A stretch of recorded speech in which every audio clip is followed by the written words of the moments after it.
Firearms the Fortress is a philosophical work by James Ward, me, and it was published today, subtitled A New Theory of Historical Materialism and Some Considerations Concerning the Road to Communism. It's an attempt to revise the thinking of Karl Marx, both how he thought history worked and how we might achieve a radically better society. By communism, I don't mean anything the 20th century aspired to. In this book, it's simply shorthand for what Immanuel Kant called the kingdom of ends, a world in which everyone treats others as an end, never as a means only. Because I'm writing in the context of Marx, it makes sense to retain his terminology. It's divided into two roughly equal parts. The first takes issue with Marx's theory of history. The second looks at ways of bringing about a substantially more equitable world. Marx's theory of history begins from the means of production, how human beings produce their basic necessities. They have to organise themselves in specific ways to make optimal use of the available technology. Those interrelations produce social classes, and as the technology develops, so do the interrelations. The dominant classes always try to retain their privileges, which may occasionally provoke a revolution, if their obstinacy becomes, in Marx's words, a fetter on economic progress. Most of the time, however, the various social structures remain stable, and that's partly down to ideology, the ruling ideas of every age, which tend to fortify conservatism, though Marx is ambiguous as to whether those ideas are produced by the ruling classes or whether they emerge naturally from social relations and thus are ultimately caused by the means of production. For Marx, the present-day culmination of human productivity is capitalism, a necessary but malign feature of history which is based on an exploitation of the workers by the extraction of surplus value. The capitalist pays the worker to produce goods which he, the capitalist, sells at a profit. The difference between what the two parties earn is the surplus value, and it's that extra that constitutes the exploitation of the worker by the capitalist. In Firearms the Fortress, I take issue with virtually all of this, although I retain the idea that history can be explained materially and that capitalism is the problem, although not as Marx defined it. As regards history, my central claim is that it's driven not by the means of production, but by what I call the means of securitization, the way human beings have secured things, including the means of production and the goods it generates, to prevent theft. Before a society engages in any productive enterprise whatsoever, it needs to decide how it's going to preclude plunder, vandalism, and natural depletion. If it can't do that, there's no point in even beginning. Ironically, however, once it's devised such a means, it often turns out to be a very good tool for stealing from others. So although theoretically we can distinguish between a defensive means of securitization, like forts, and a proactive means like firearms, in most, if not all contexts, the two are interchangeable. The need to keep one step ahead in any given arms race is what's driven invention and innovation throughout history, not primarily production.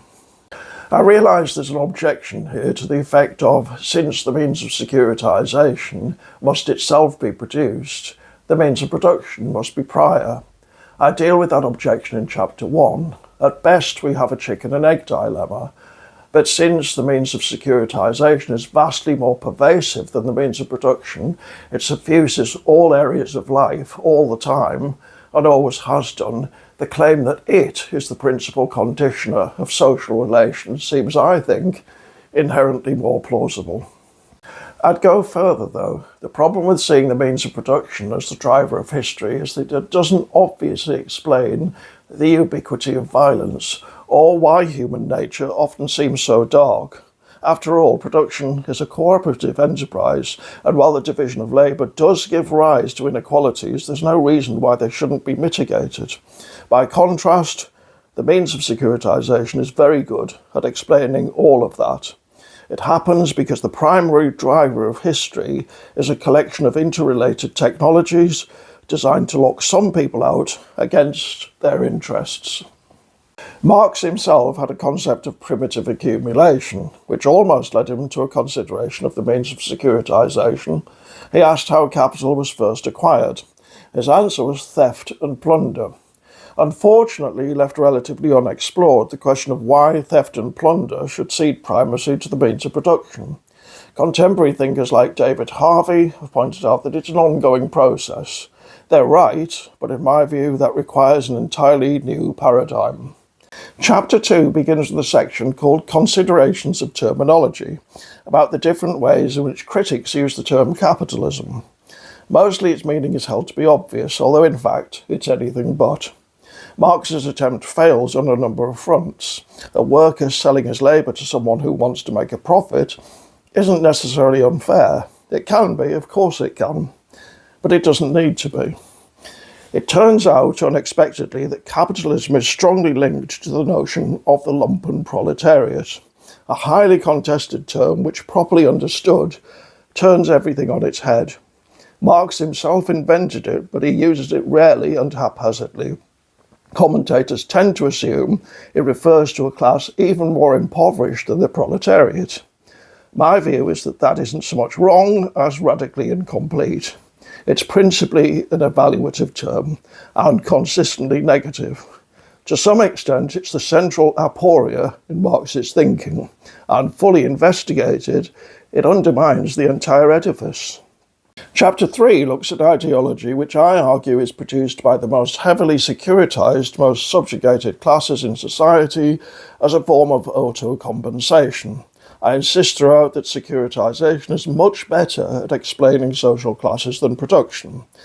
Ideology has two parts: an apologetic element, in which the society is depicted as harmonious, and a deeper intellectual component that generates the optimal mindset for conformity.